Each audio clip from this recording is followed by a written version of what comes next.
శ్రీ గురుభ్యో నమః. శ్రీ మహాగణాధిపతయే నమః. ఇక కుంభరాశి.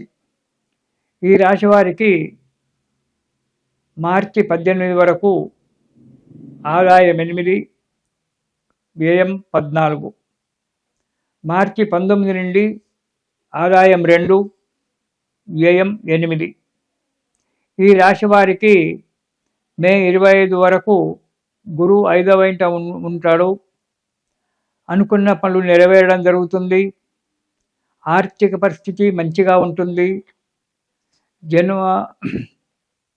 జన్మంలో 12వ ఇంట జన్మంలో శని, ఇప్పుడు శని తిరిగి అతను మళ్ళీ జన్మంలో రాహు తిరిగి 12ంటికి వస్తున్న రాహు 12ంటికి రావడం జరుగుతుంది.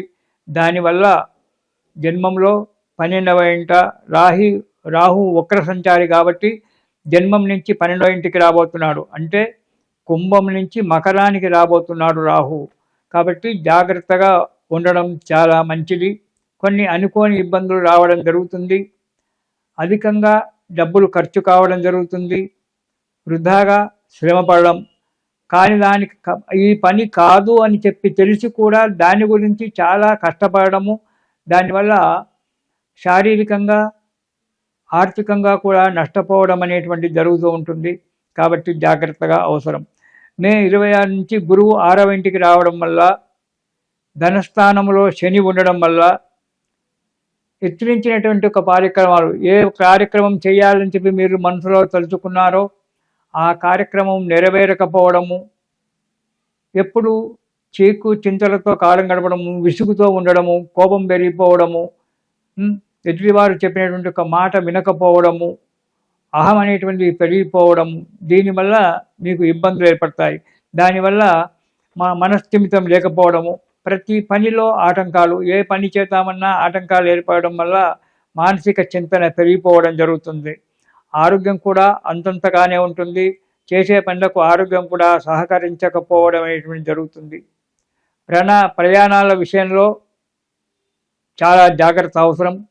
అంతేకాకుండా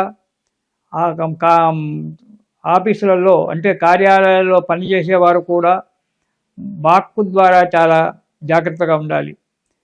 మీకు ఏ మాట మాట్లాడతారో సందర్భం లేని మాటలు మాట్లాడడం వల్ల కొన్ని ఇబ్బందులు ఎదుర్కోవాల్సి వస్తుంది. మీరు ఎప్పుడు కూడా కొన్ని విషయాల్లో అసందర్భంగా మాట్లాడి ఎదుటి వ్యక్తుల చేత, అధికారుల చేత ఇబ్బందులు పడుతుంటారు. కాబట్టి సందర్భాన్ని అనుసరించి అవసరమైతేనే మాట్లాడండి, లేకుంటే మౌనంగా ఉండండి. అంతేగాని అసందర్భ ప్రేలాపనలు చేయకుండా ఉండడం చాలా మంచిది. ఇబ్బందులకు గురి కాకుండా ఉండడం మంచిది. ఇక వ్యాపారస్తులకు అన్ని రంగాల వారికి లాభసాటిగానే ఉంటుంది. కానీ ప్రభుత్వ అధికారుల వల్ల, రాజకీయ నాయకుల వల్ల వ్యాపారస్తులకు ఒత్తిడి పెరిగిపోతుంటుంది. కాబట్టి జాగ్రత్త. ఇటు అంటే సిబిఐ వాళ్ళు ఉంటారు కదా, వాళ్ళు మీ ఆఫీసులకు సంబంధించి వాళ్ళు వచ్చి మిమ్మల్ని చెక్ చేయడము, డబ్బు పట్టుకోవడము, తర్వాత ధాన్యము, ఇవన్నీ యొక్క పదార్థాలు దాన్ని నిల్వ ఎక్కువగా పెట్టుకోవడం వల్ల ఇబ్బందులు రావడము, వాటి చేసుకోవడము, సిఐడి వాళ్ళు మీ వెంబడి తిరగడము, అధికారుల వల్ల బాధలు ఏర్పడడానికి ఆస్కారం ఉంది. లావాదేవీలలో కూడా మీరు జాగ్రత్తగా ఉండాలి. ఈ సంవత్సరం అంతా కూడా వ్యాపారం మంచిగానే నడుస్తుంది, లాభసాటిగానే ఉంటుంది. కానీ ప్రభుత్వ అధికారుల వల్ల, రాజకీయ నాయకుల వల్ల, ఒత్తిడి వల్ల కొన్ని ఇబ్బందులకు గురి కావాల్సి వస్తుంది. కాబట్టి జాగ్రత్తగా ఉండి ప్రతి నిమిషం కూడా వేమరపాటుగా ఉండకుండా వేమరపాటుతనంతో ఉండండి. చాలా జాగ్రత్తగా ఉండండి. మీరు వ్యాపారస్తులు డబ్బు గురించి ఆశ పడకండి. వచ్చిన దానితో తృప్తిగా ఉండండి. ఎంతవరకు సరుకు ఉందో అంతవరకు అమ్మండి, కొత్త సరుకు తర్వాత తెచ్చుకోండి. కానీ నిల్వ పెట్టుకోకండి. నిల్వ పెట్టుకున్నారో మీకు ఇబ్బందుల పాలు కావాల్సి వస్తుంది అధికారుల వల్ల. ఇక విద్యార్థులు విద్య గురించి చాలా కష్టపడాలి. ఎంతవరకైతే అంతవరకు కష్టంతో ముందుకడిగేయాలి. కానీ నాకు అన్నీ వచ్చులే అని చెప్పి అనుకోవద్దు. మతిమరుపు చాలా పెరిగిపోతుంది. విద్యలో శ్రద్ధ తగ్గిపోతుంది. ఏమైనా కానీ అన్నీ నాకు వచ్చులే అని చెప్పి అతి తెలివి ప్రదర్శిస్తుంటారు మీరు. కాబట్టి విద్యార్థులు అతి తెలివికి పోకుండా, అతి తెలివి అనర్థదాయకం.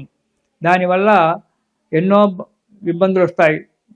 ఎప్పుడో పరీక్షలు ఉన్నాయి కదా, ఇప్పటి నుంచి కష్టపడడం ఎందుకు, మార్చిలో పరీక్షలు ఉన్నాయి, ఫిబ్రవరిలో కష్టపడితే అయిపోతుంది కదా అని చెప్పి అనుకోకండి. ఇప్పటి నుంచే కష్టపడి జాగ్రత్తగా ఉంటే మీకు మంచి మార్కులతో పాస్ కావచ్చు, లేదా డుబుకీలు కొట్టుకుంటూ వెనుకకు మరలి రావడానికి ఆస్కారం ఉంటుంది. ఉద్యోగస్తులకు చూసుకుంటే స్థానచలనం, బదిలీలు కావడము, ఎక్కడ బదిలీ అవుతున్నామో తెలియకపోవడము, అది మనకు నచ్చకపోయినప్పటికైనా అక్కడ ఉద్యోగం చేయక తప్పదు. బదిలీ కావడం, అపవాదులు భరించడము, చేయని తప్పులకు శిక్ష అనుభవించడము జరుగుతుంది ఉద్యోగస్తులకు. అందుకే ప్రతిసారి కూడా మీరు ఆఫీసులో ఉద్యోగం చేసేటప్పుడు జాగ్రత్తగా ఫైళ్ళు చూడండి, వాటిని చదివి చేసిన తర్వాతనే సంతకాలు పెట్టండి. ఏది ఎక్కడికి ఎలా పంపించాలో అలా పంపించడం చేయండి. కానీ ఒకరి మీద నమ్మకం పెట్టుకోకండి. మీ మీదే స్వయంగా కార్యక్రమాలు చేసుకోవడం చాలా మంచిది. దానివల్ల ఇబ్బందులు ఏర్పడుతుంది. కొన్ని తప్పులు చేస్తారు, దానివల్ల ఉద్యోగంలో దెబ్బ రావడం జరుగుతుంది. ప్రైవేట్ ఉద్యోగస్తులను తీసివేయడం జరుగుతుంది. ప్రైవేట్ సంస్థలు వారికి ఇబ్బందులు ఏర్పడుతున్నాయి. కాబట్టి ముందే జాగ్రత్తగా ఉండడం మంచిది. చేయని తప్పులకు శిక్ష అనుభవించాల్సి వస్తుంది. కానీ భగవంతుని యొక్క సేవ చేయడం వల్ల కొంతవరకు మీకు మంచిగా జరగడానికి ఆస్కారం కనబడుతుంటుంది. దైవాన్ని నమ్ముకోవాలి, మీరు చేసే పని నమ్ముకోవాలి, సక్రమంగా పని చేయాలి. కాబట్టి ఈ సంవత్సరము ఈ కుంభరాశి వారు దత్తాత్రేయ స్వామి స్తోత్రం చదవడం చాలా మంచిది. దత్తస్తోత్రం పారాయణం చేయడం వల్ల కొన్ని ఇబ్బందుల నుంచి దూరం అయిపోయి ఆ దత్తాత్రేయ స్వామి యొక్క అనుగ్రహం వల్ల సుఖంగా సంతోషంగా ఉంటారు. కాబట్టి దత్తస్తోత్రాలు చాలా ఉన్నాయి. అందులో నారద మహాముని చెప్పినటువంటి స్తోత్రం ఉంది, వాసుదేవానంద సరస్వతి స్వామివారు చెప్పినటువంటి ఒక స్తోత్రాలు ఉన్నాయి. ఏదైనా ఒక స్తోత్రం మీరు చదవడం చాలా మంచిది. అది చేసినట్టయితే కొన్ని సమస్యలు ఆటోమేటిక్గా మీకు పరిష్కారం జరుగుతుంది. కాబట్టి మీరు ప్రతిరోజు మరవకుండా దత్త స్తోత్రాన్ని పారాయణం చేయండి, సుఖాన్ని పొందండి. ఇది శుభం.